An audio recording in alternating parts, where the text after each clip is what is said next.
Over to you.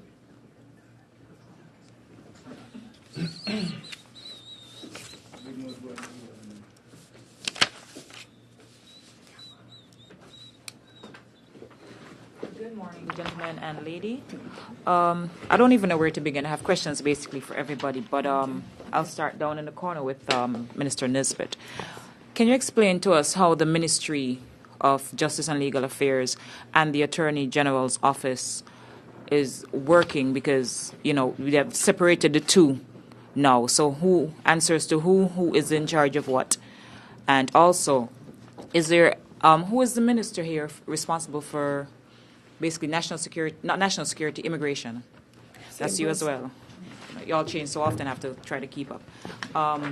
The passport issue, where our new passports do not say where the person was born, it just says your nationality is Kitishan. Is there any kind of plan to change that, to have the passports redone? And is that acceptable to your ministry? Yes, Mr. Nisbet. Very well. Good morning. Thank you very much. Let me say first of all that the Attorney General is in fact a minister, and he is the principal legal advisor to the government of St. Kitts and Nevis. And so he would advise the government and the various ministries and the various departments of government when they require legal advice on a particular matter.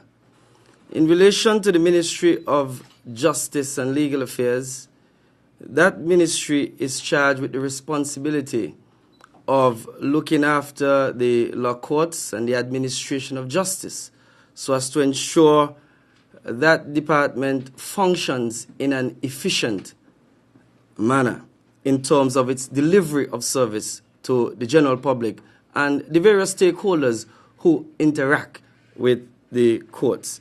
It is also responsible in terms of having some oversight for the Department of the Director of Public Prosecution, who has a certain constitutional mandated function in terms of the prosecution of criminal matters.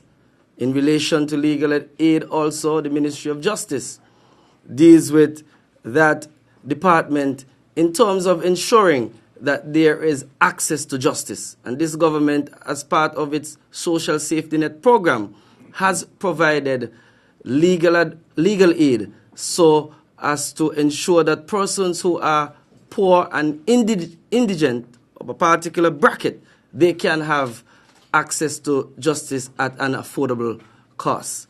Also, in terms of virtually no cost, I must say. In relation to the issue of law reform is also an area which falls squarely under the Ministry of Legal Affairs. And so, from that very brief and short synopsis, you will be able to see clearly the line of demarcation between the operation of both ministries. In relation to the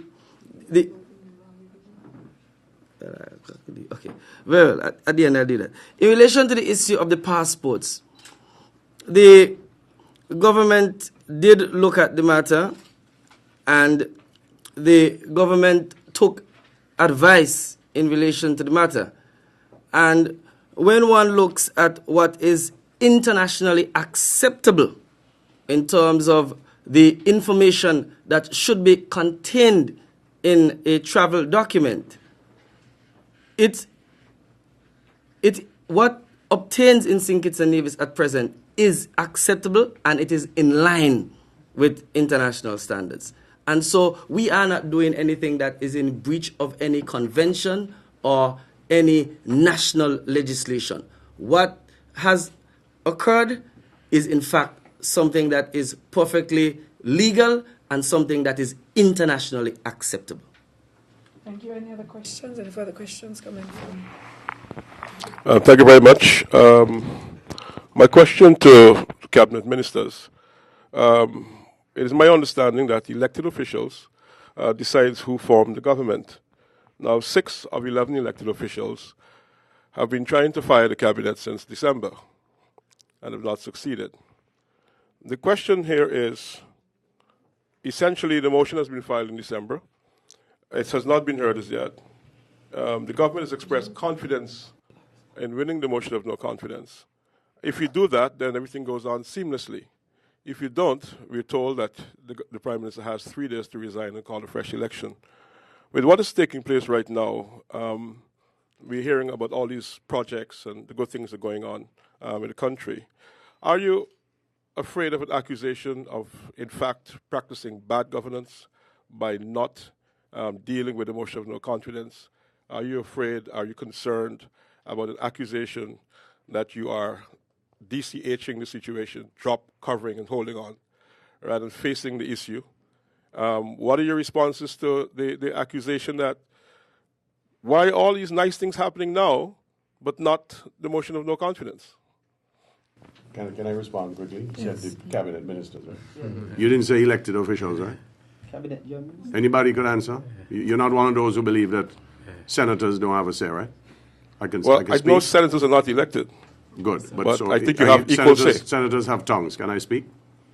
I have no control over this place. Good. Okay, thank you. First of all, you made a statement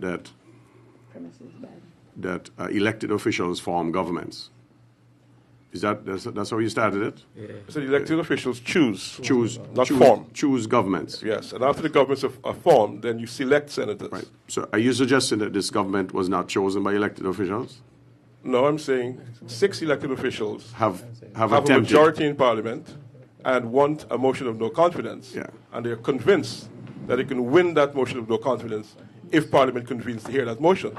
Fine. Under those circumstances, you do not have the majority of elected officials. You have a simple majority of elected and selected, and one selected was appointed after the motion of no confidence. That's the context of the Yeah, but the point is that the government was formed constitutionally, and the government is operating constitutionally, and there are some parliamentarians who are trying to unseat the government through a constitutional method, which has not yet come to the surface. And if and when it comes to the surface, obviously it will play out, and there are politicians before who have said one thing in public and done another thing in private. There are those who have signed their names to certain things and have changed their minds later. So we will see what happens. My point, though, is this, that these same people are so obsessed with this motion of no confidence that they're doing everything they can to a point of desperation to convince the world out there that somehow this government is unconstitutional and that somehow there is chaos and mayhem in this country and that somehow there is instability and poor investor confidence in this country, all of which are false. And so whatever the constitutional issue is, as long as a government is in place constitutionally, as this one is, and legally, and conducts itself appropriately, it does not in any way justify or give credibility to any attempts by anybody to destabilize and to bring the country into disrepute.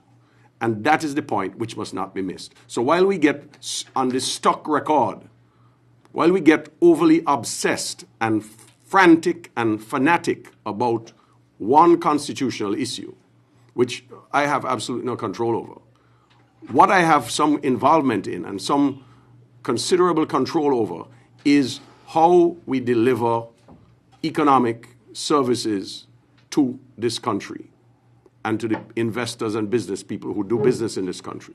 And I'm saying that these people, history will speak very, very poorly of them if they continue on the track of trying to undermine this economy.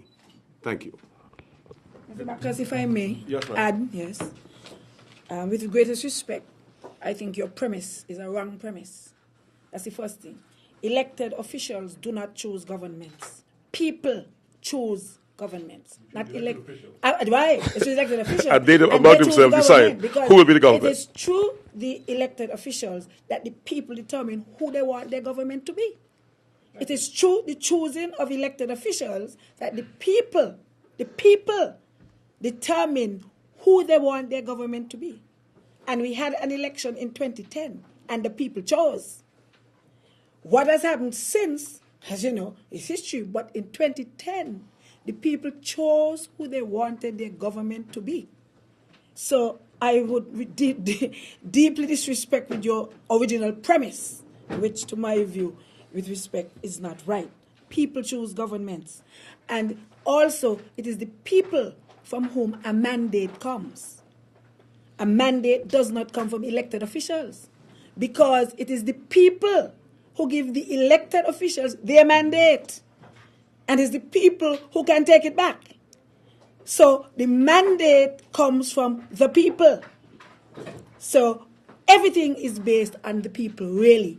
Okay? And as I said, in 2010, that was our last election, we had an overwhelming mandate. The Labour government had an overwhelming mandate to serve the people of this country. And as far as we are concerned, as General Richard Skerrit said, we are doing it in a constitutional way.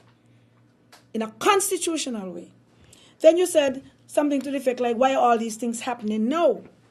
That's what I gathered from you. A lot of the things I mentioned, for example, they couldn't have started in the last 3 months or the last 5 months. A lot of them would have started quite some time in order to come to fruition now.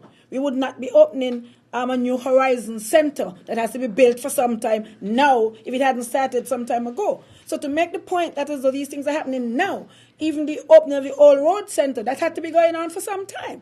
It didn't just come in now. The civil registry, that has been in effect for some time.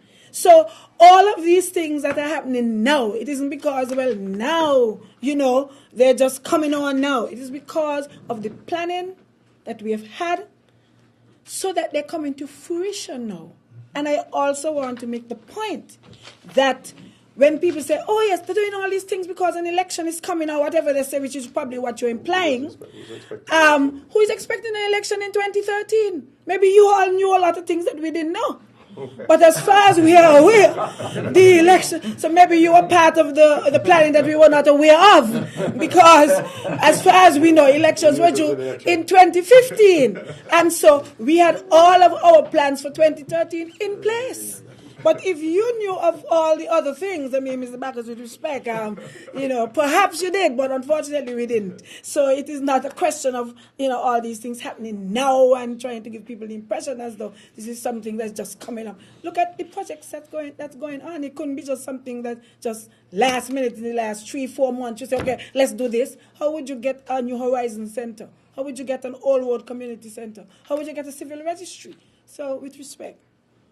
If we have a follow-up question, Yes. It is not my intention to argue with members of government. No, we're not arguing. I'm just going to ask the question.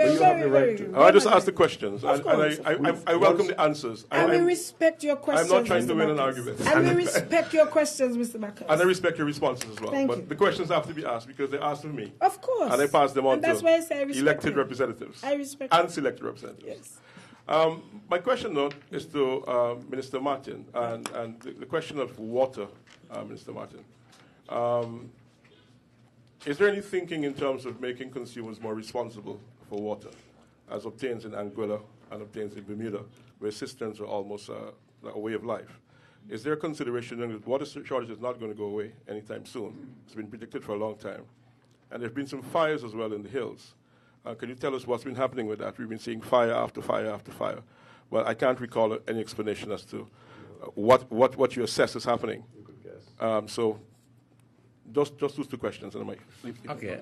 Minister Martin. I want to first of all deal with the issue of the cisterns, because it's just yesterday I had a meeting with someone from the building board, and they were actually indicated to me that there are certain regulations, but more specifically to Frigate Bay area, that once houses would have been constructed over in those areas, part of the regulation that I would have constructed a cistern to assist in the own conservation of water and what's not.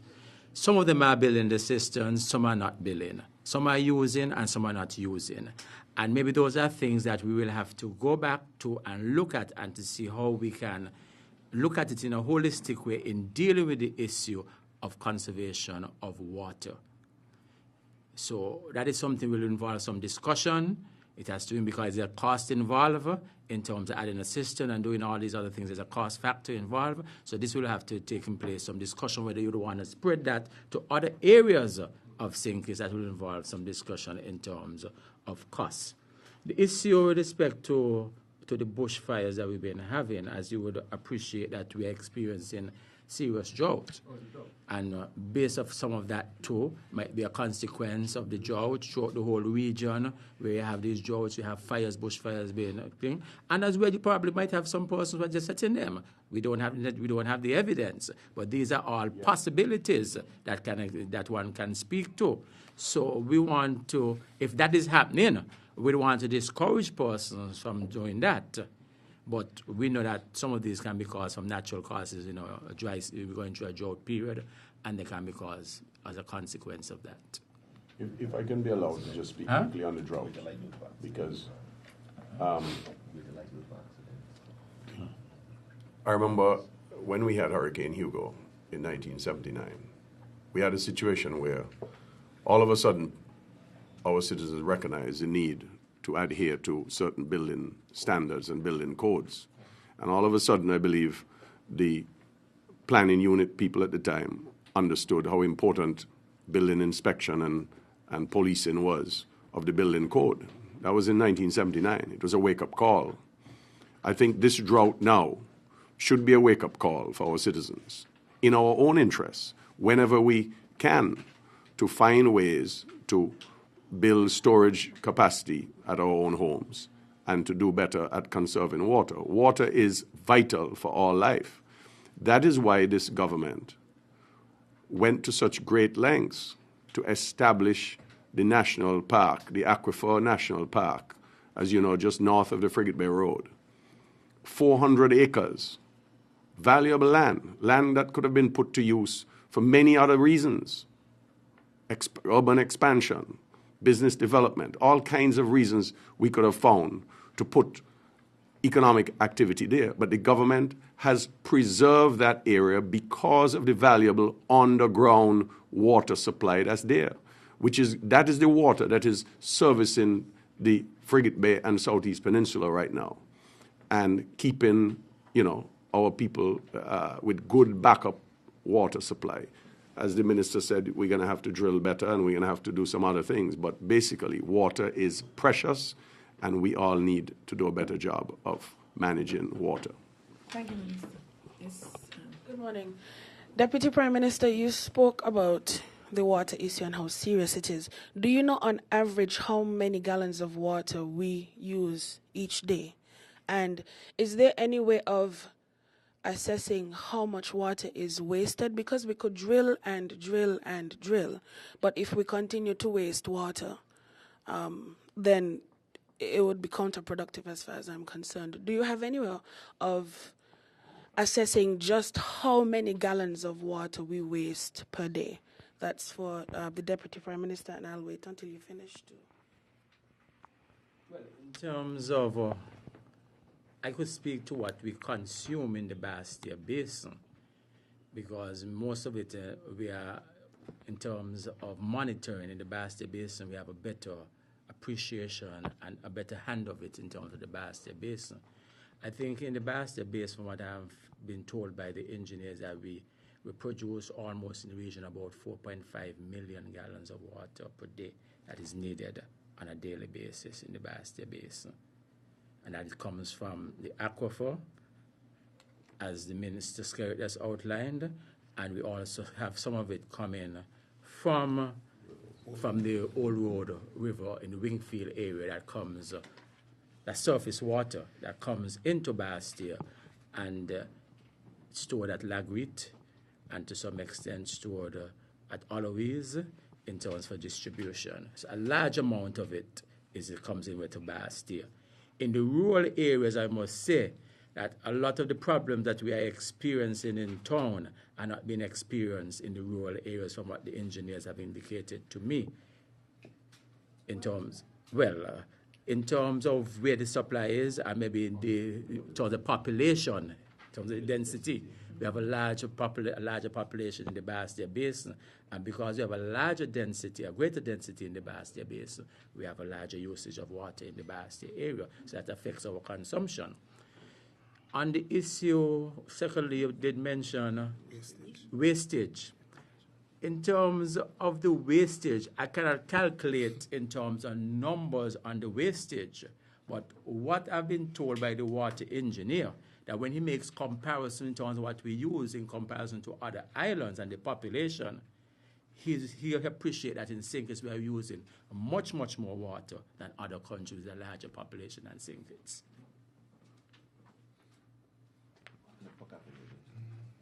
I don't know if that answered you, but when he compared to other countries, so I don't, in terms of wastage, in calculation of wastage, we've been to do the calculation, but in terms of comparison from country to country, where they are using this, probably have a larger population than us, he is telling me that in some countries, they are using less water than we are using here in St. Kitts. So I don't know if that answers what you're thinking of. Minister Philip, were you the one who spoke about the PEP program? Yes, I did. Right. Now, you said that people are comparing PEP to YES. Can you... I didn't say I was comparing. I was just giving a distinction. Okay, so you made a distinction between YES and PEP. From what I gather, the public is comparing PEP to YES. They're saying it's basically the same thing. Can you speak to the sustainability of PEP? Because from what I'm gathering, people are concerned that after PEP would have expired, that would be the end of it. What would happen to these 974 persons who have already enrolled? What would happen to them? Yes, you spoke about certification and so on, but we are still experiencing some difficult economic times, and how would these almost 1,000 individuals be, where would they find work? Okay, first of all, let me say that the PEP program, within its installation, was designed basically to train our persons within the community and also attach persons to different institutions within the island of St. Kitts. Now, in terms of the sustainability, what we have done is that I think the program has been funded by the SIDF program, and it's basically is intended to continue in terms of its finite ending. That is something that we have not discussed at this point in time.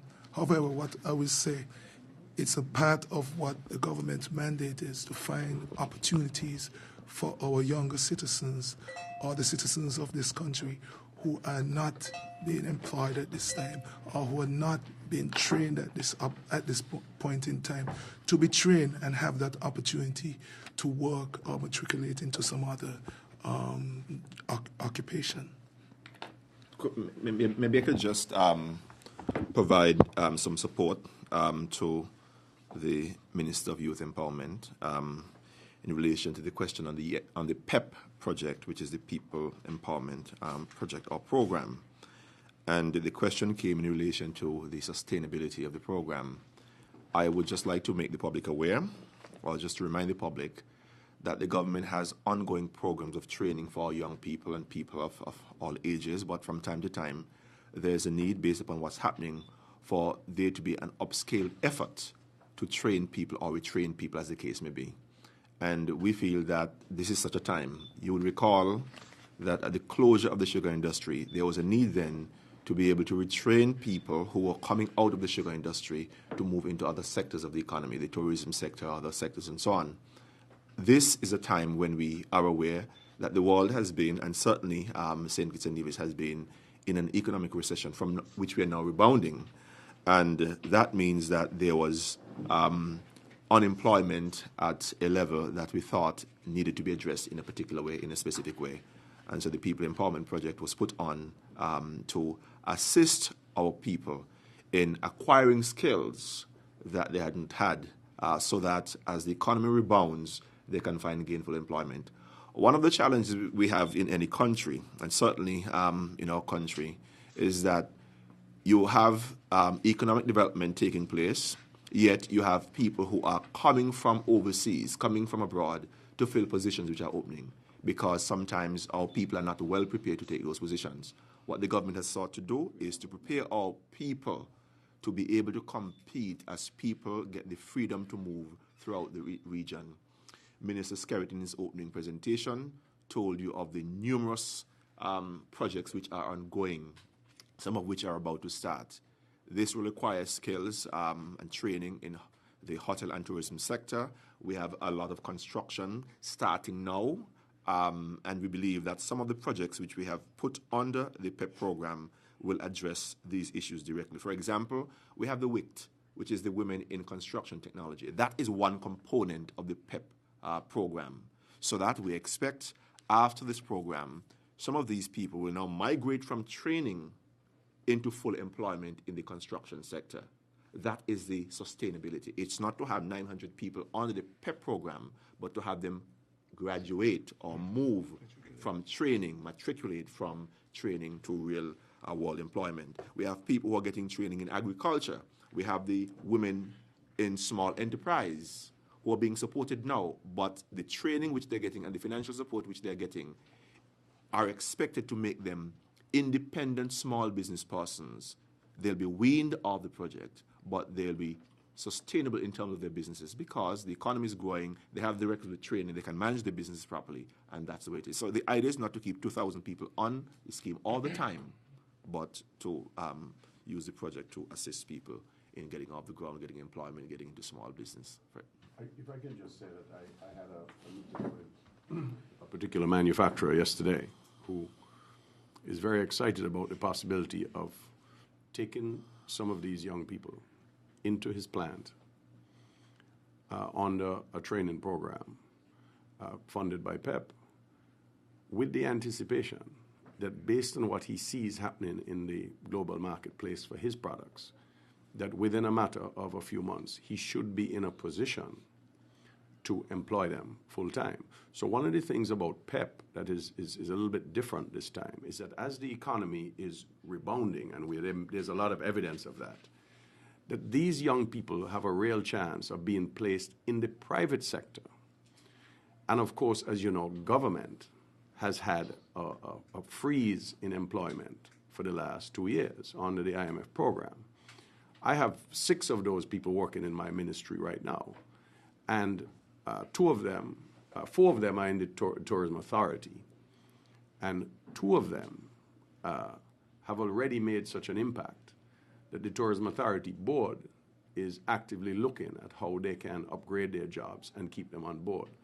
So I think you will find that not every individual will find stability in the place where they are now, but certainly as more and more private sector people and more state corporations and people that have a little more flexibility to employ as the economy gets better, those people are preparing, so to speak, for jobs, for permanent jobs down the road. The people that I have spoken to are in the program.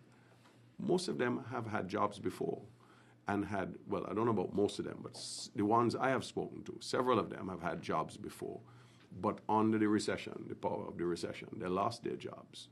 Some of them have part-time businesses and not doing as well as they were doing, so therefore they feel some permanent employment will give them some more stability. But I think that there is reason to be very hopeful. This is not some election ploy, contrary to what is being said, because as we said, this was happening in midterm. This project has been planned for the last 7 or 8 months in anticipation of the economic recovery.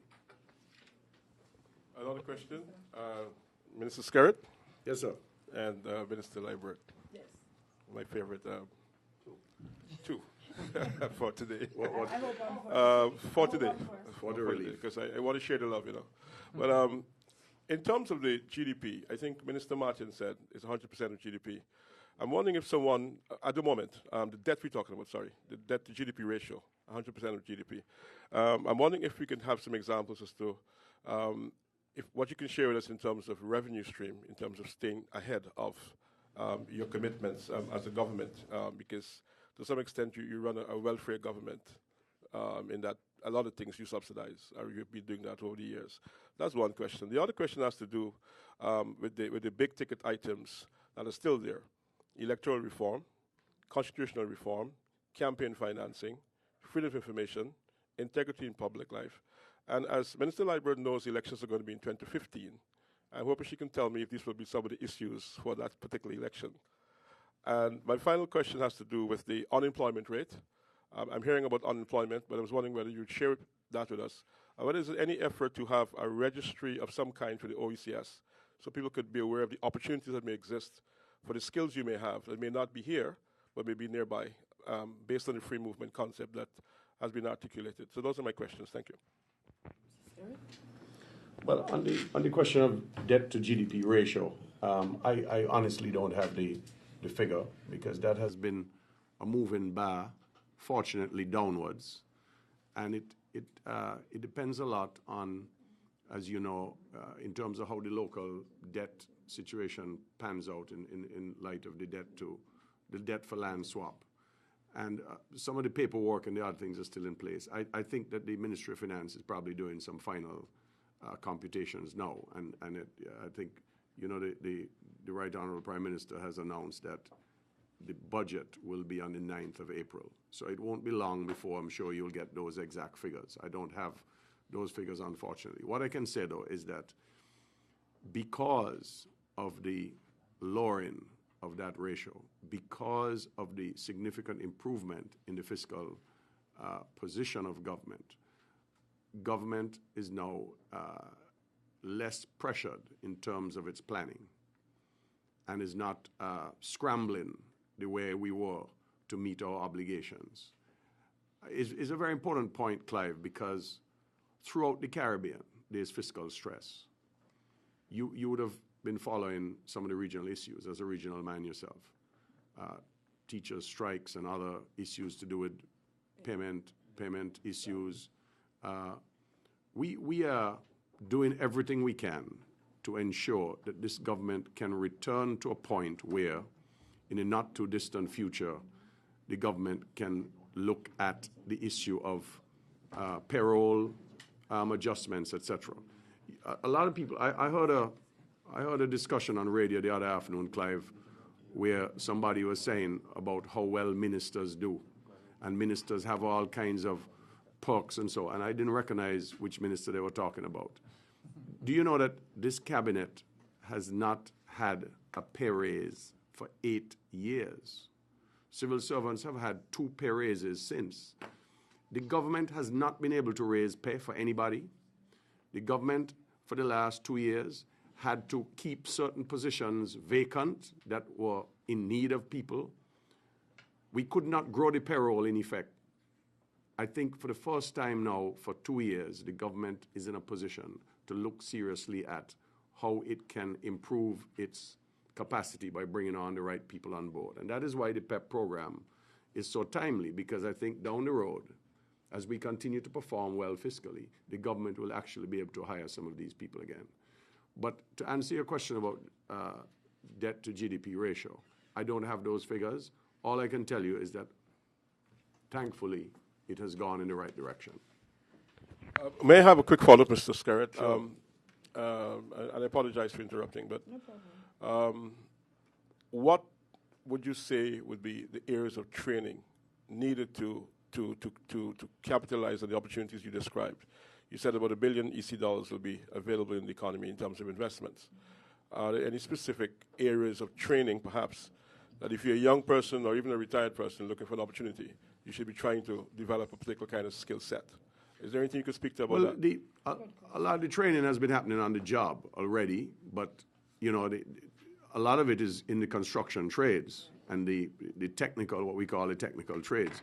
The Minister of Education spoke to that, and I believe he will be better able to tell you about this. He's been doing a revitalized TVET program, specifically to look at some of those, what you would call engineering type needs.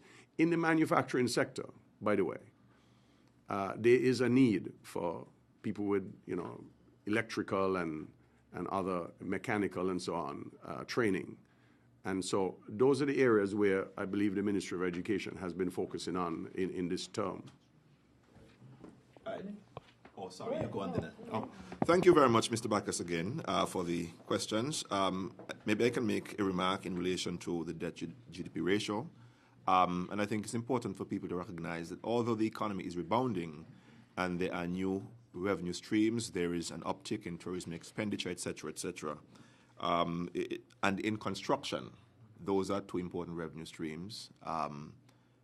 But I think that it ought to be known that the greatest impact on the debt to GDP ratio has been not so much the change in the GDP itself, but the drastic decrease in the debt itself. So that is what has impacted.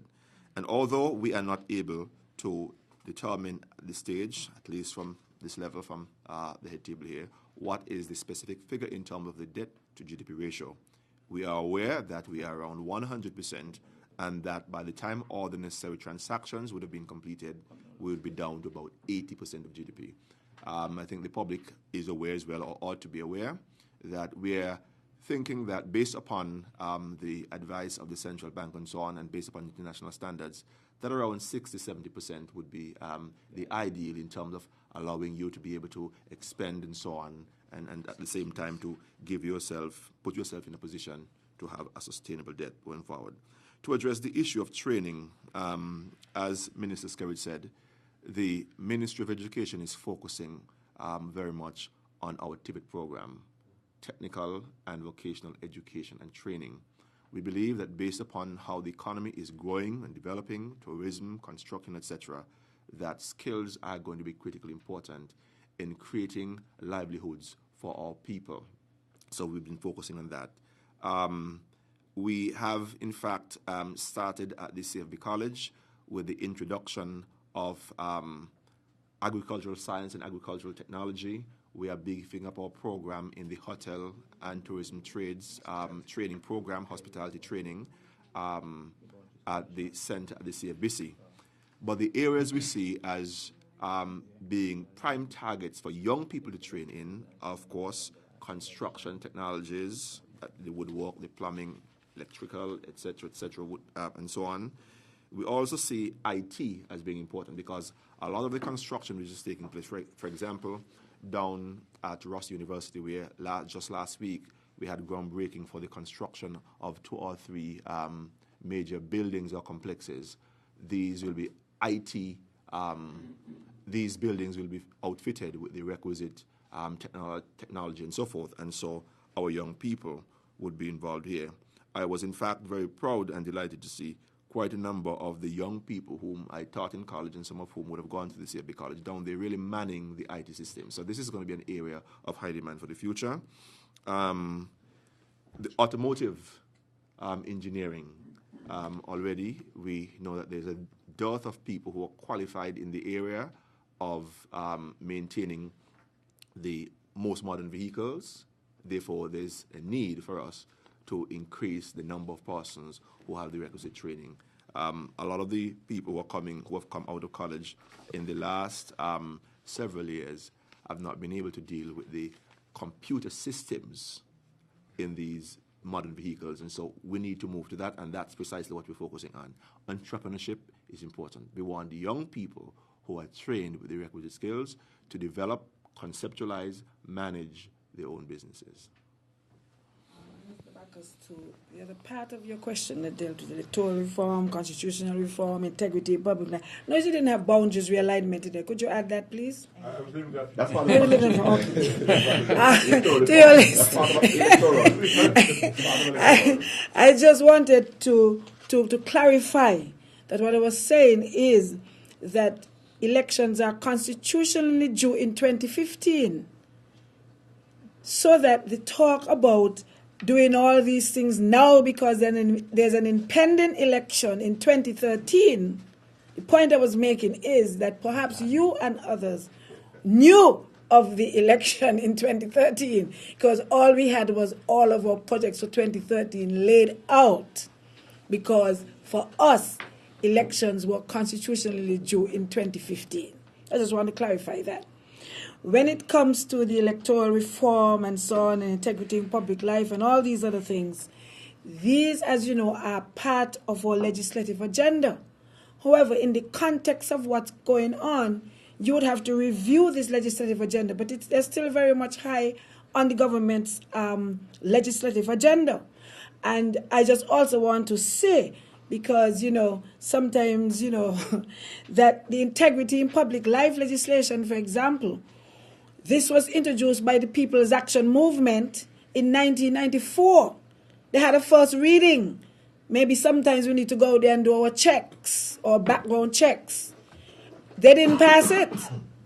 I just want to mention that. In 1994, they had a first reading of the integrity in public life legislation in Parliament, and they didn't pass it. That's what I would say about that particular act. So it's very interesting to hear all of the comments and so on going on now, coming from those sources. They had an opportunity to pass it, and they didn't. And they actually had a first reading in 1994. So it's very interesting. As I said to you, these are all still part of the government's legislative agenda. And as I said, I don't know if you were part of the planning, so you knew things that we didn't know. I don't know. Ear to the ground. Your ear to the ground. Two questions, one for Minister Skerrit and then one for the elected members, not meaning to marginalize the non-elected members. Mr. Skerrit, in terms of tourism, we're seeing that the numbers for passenger arrivals are increasing. But yet we had the World Bank official, I think it's like 2 weeks ago, saying that we need to increase our stayover visits. In light of LIAT cutting back flights, and you have American Eagle about to do away with the PR run, so we'll just have direct flights from American Airlines twice a week. How are we looking at increasing stayover visitors to assist, especially to assist our hotels? We have them basically, as we say, they've now become dormitories. I want to ask the other question right away, if possible. To the elected members, can you all say if you all support the Prime Minister's position that the motion of no confidence has been before the Parliament, the clerk, for 4 months now? 3. And 3? 4 months, yeah. January. Well, 3. sorry, by the time the budget is called, it will have been there 4 months. Do you all support that stance that it could be sidelined for 4 months, whereas other parliaments deal with this in days, in weeks? And how do you all intend to vote if that bill, that legislation comes to Parliament? Mr. Skerrit first? No, you first. That's more exciting, man. Deal with that first. That's more excited? I don't know what my colleagues wish to say on this. That's more exciting, man. Deal with that first. Deal with the elected. The elected members. I can't vote on that, so I can't. If I may, the question of. You just repeat? I haven't completely forgot. I just want to put it in proper context. Support the Prime Minister's position for has been sidelined and so on.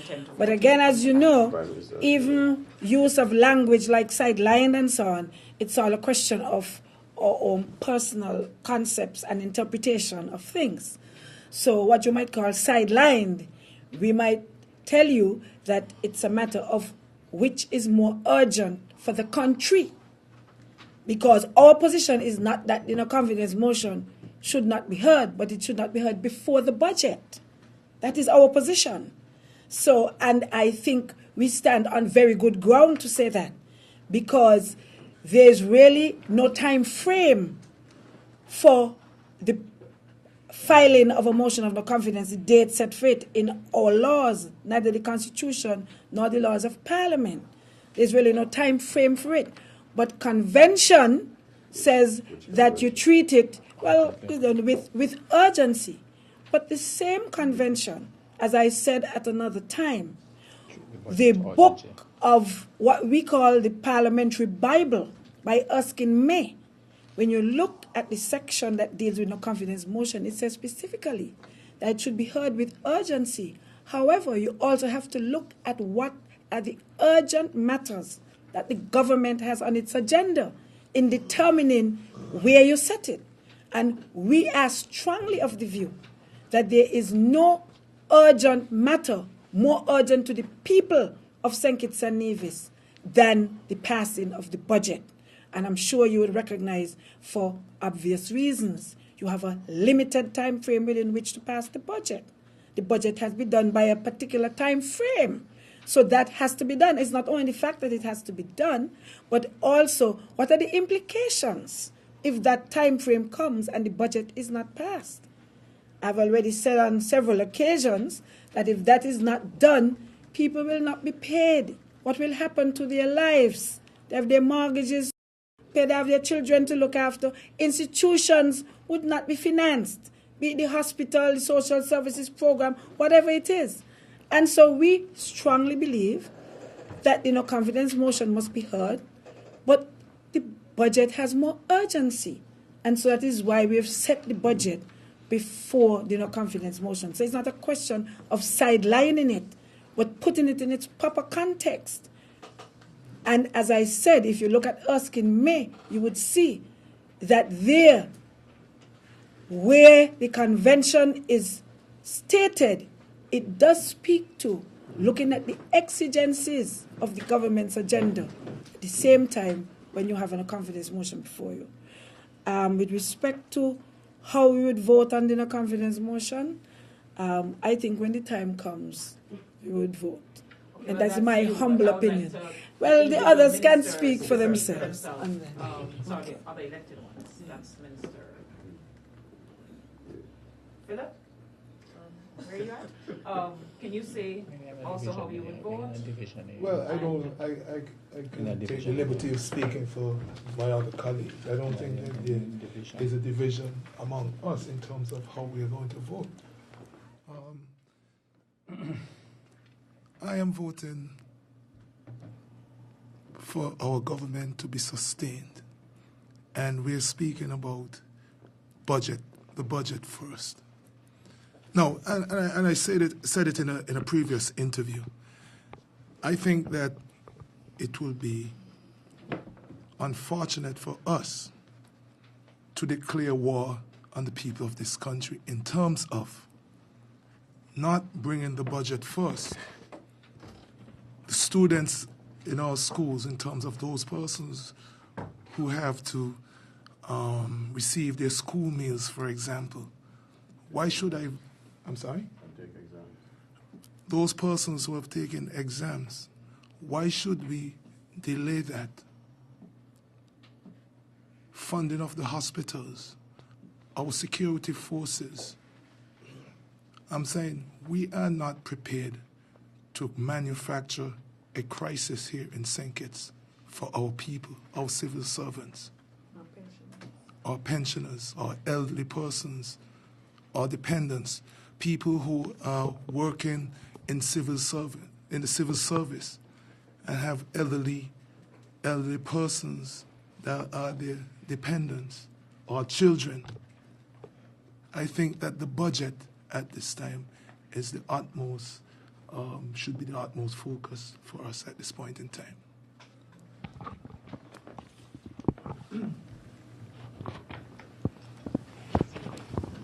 As I said in my own opening statement, that the budget must come before the vote of no confidence. And for all reasons articulated by my colleagues, the reasons why the budget must come before the vote of no confidence. I want to say that we're not here before voting for a vote of no confidence at this moment. We are here basically in a press conference looking at the issues that and the development and the forward movement of the country. I could assure you that when that no vote of confidence comes to the Parliament, you'll know clearly in which direction that I'm voting on.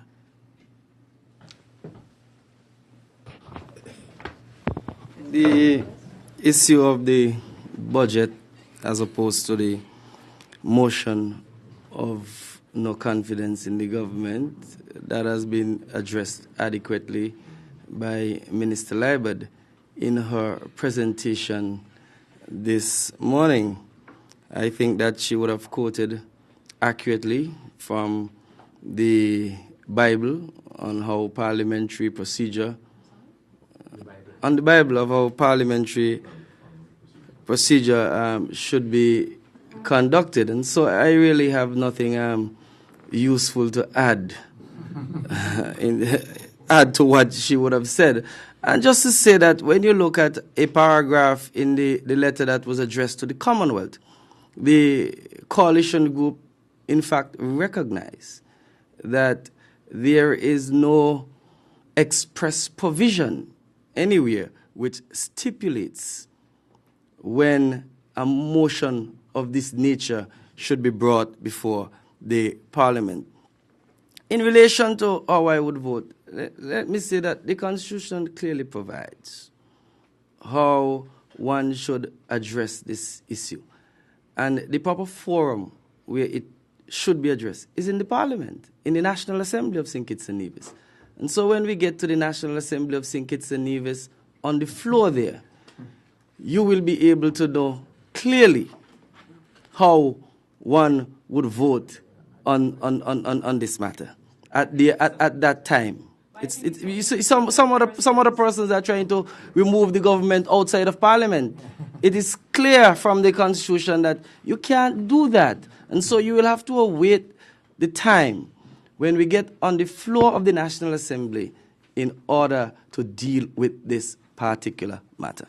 I was just saying it's interesting that the persons who say that they are voting against it are willing to stand up and sign and say they're going to vote against it, but we're being told the persons who are supposed to vote for it, we assume will vote for it, are saying, wait until it gets to Parliament, then we'll say what we have to say on the matter. Because people have written things before, as my colleague had said, they have written things before, they have signed things before, and they have changed their mind. So let us not really debate the issue here. I think what the Attorney General, what the former Attorney General said, the Minister of Justice, is saying is the right direction. Let us wait until when Parliament meets on that particular issue, and then we'll know who is voting where. Because I'm not even sure today that the persons who would have signed the name will be voting where they want to vote. Minister Skerrit, and we unfortunately have to wrap up because we had an hour and a half. We'll give you the last question after Minister Skerrit answers. Lady Hewlett. My favorite tourism journalist asked a question about hotels that she says have become dormitories. Was that the word you used? Well, you should probably be speaking to the hoteliers about why they chose that business model, at least some of them. But they're dormitories for visitors. Maybe not the normal visitor who comes in on a one-week tour package and spends as much money as you would like. But we have different types of visitors coming to St. Kitts. We have those who are coming to private residences, villas, condominiums, and even private homes, the diaspora especially. And they're all valuable. We have those who come to attend universities here, and they become more medium-term tourists, but they're very valuable. They spend a lot of money in the economy, the whole industry of education tourism. We have those that come on cruise ships. We have those that come on yachts, and at different levels of expenditure. And, of course, we have those who come to hotels. Well, there's no doubt that those who come to hotels, the growth has not been what we would want it to be. But it is also a function of the quality of the product and the activities of the hoteliers themselves in terms of filling their rooms.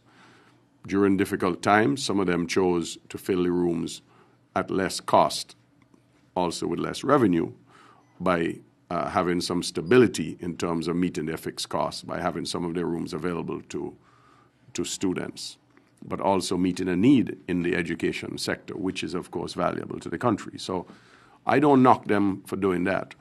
However, let me just say that we have been working with some hotels to do what we can to support them in their own revitalization projects. There are one or two hotels right now that are seriously advanced in their refurbishing. Even Marriott itself, because in a recession, when things are tight and it's a little more difficult to find cash flow, one tends to skimp a little bit on certain types of expenditure. And the easiest one to cut is in employment and in capital expenditure, and of course in marketing. So it's a kind of a vicious cycle, which hopefully we're beginning to climb out now. Marriott has been investing heavily over the last 6 months or so in refurbishing its product. 1 or 2 other hotels are also doing the same. As you know, Ocean Terrace Inn is owned by TDC. TDC announced late last year that they had engaged a consulting group to come in and help them to write a new business plan for OTI. And subsequently, they were contracted to implement that plan. I think it started about 4 or 5 months ago. We're working very, very much in close partnership with that group on the marketing end of it and trying to help them with arranging financing for a significant refurbishing project. But most importantly, we've been able to attract a lot of investment with future rooms.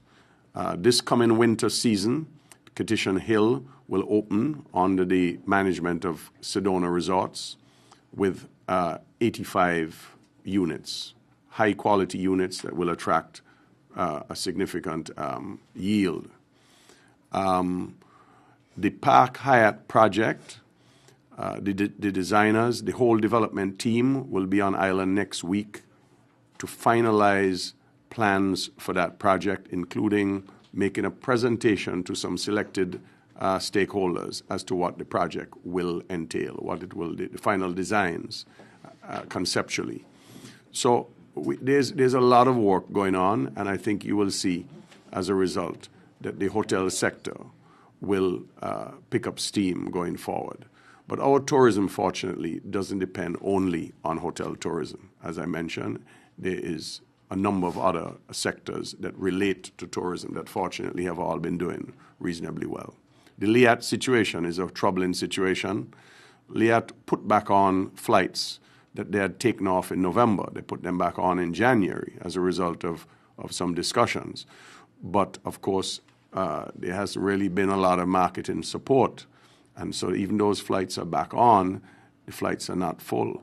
The intra-regional travel continues to decline significantly across the region.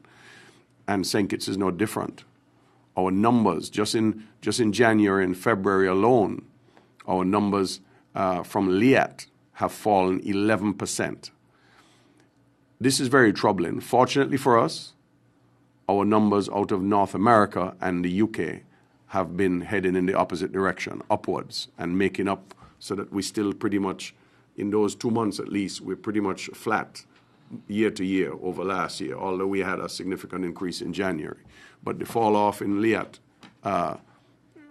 seats, well, not seats, but loads coming into St. Kitts are very troubling. Thank you. We'll wrap up with our final question from Ms. McCall of SKN Vibes. A member of the opposition benches in federal parliament, he has suggested that because the budget has not yet reached parliament, that there is a breach of the Constitution. This is Mr. Hamilton. He spoke of Section 71, if I remember clearly, of the Constitution, and he said that because it has not been tabled as yet, that it is a breach of the Constitution. Can you make a pronouncement on this, please? He also said that for the budget to be tabled now, anytime after that, would also be a breach of the Constitution, because according to him, and I guess you could read the section for me as well, it indicates that I think it's 60 days after the financial year would have started, is it? No, I'm just saying what he has explained, so I'm wondering if anyone can pronounce on. I don't know if anyone heard of what he said, but. Section 72 is very clear on that item in terms of the stipulated time constitutionally when you can go beyond with the budget, beyond that financial year. And it clearly states that you have 4 months. I'm sure Mr. Bacchus on Saturday had the opportunity to read that specific section that speaks to 4 months after the end of the financial year when you can go you cannot go beyond that 4 months, and that is clearly stipulated in the Constitution. But it's just part of all of the propaganda to create confusion in people's mind that the government is not, that this matter is not right and is not being addressed and so on. And what's that, is not, we're not doing things in a constitutional way. But the Constitution is clear. And just as I had said in my opening statement, this administration would adhere to the Constitution. We have no reasons to be antivirus or to be against the Constitution. And it is clear there, but it is in people's mind as a means of create confusion and to create crisis in the country in people's mind. But there are absolutely no crisis. And maybe the Minister of Justice could read the specific item that speaks specifically Section 72 in the Constitution. That speaks. No, I think you should read it. Yeah, I think it's important whether you read it, the Minister. That speaks specifically to that section. That section, so we could be all be clear. All of Mr. Backus stage on Saturday, and I think he was clear as a lawyer, as a practicing lawyer.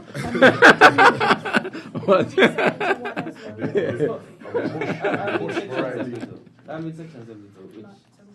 Well, I can read Section 71 also. It's a long section. Really. 72. I read Section 72, which for the record and for all those who are experts at constitutional interpretation, there shall be such provision as may be made by Parliament under which, if the appropriation law in respect of any financial year has not come into operation by the beginning of that financial year, the Minister for the time being responsible for finance may authorize the withdrawal of monies from the consolidated fund for the purpose of meeting expenditure necessary to carry on the services of the government until the expiration of 4 months from the beginning of that financial year or the coming into operation of the law, whichever is the earlier. Is it possible for you to read the first part of Section 71, please? Because just as everyone needs to be clear, I would like to be clear. Section 71 for the time being says, the Minister for the time being responsible for finance shall cause to be prepared and laid before the National Assembly before or not later than 60 days after the commencement of each financial year, estimates of the revenue and expenditure of the government for that financial year. That's what it says. All right, we want to thank all of you for accepting our request to be here this morning for this press conference. We want you to know we appreciate it very much. We respect your questions. We hope we did justice with respect to our answers. We are very happy to have this interchange with you at any time. And we want to also thank our listeners in Radioland and our viewing public and all who are here doing the operations in the room to ensure that what we say reaches a wider cross-section of the people of St. Kitts and Nevis, not only here, but across the region and internationally. Again, we want to thank you, and we hope that you will continue to have a blessed day. Thank you.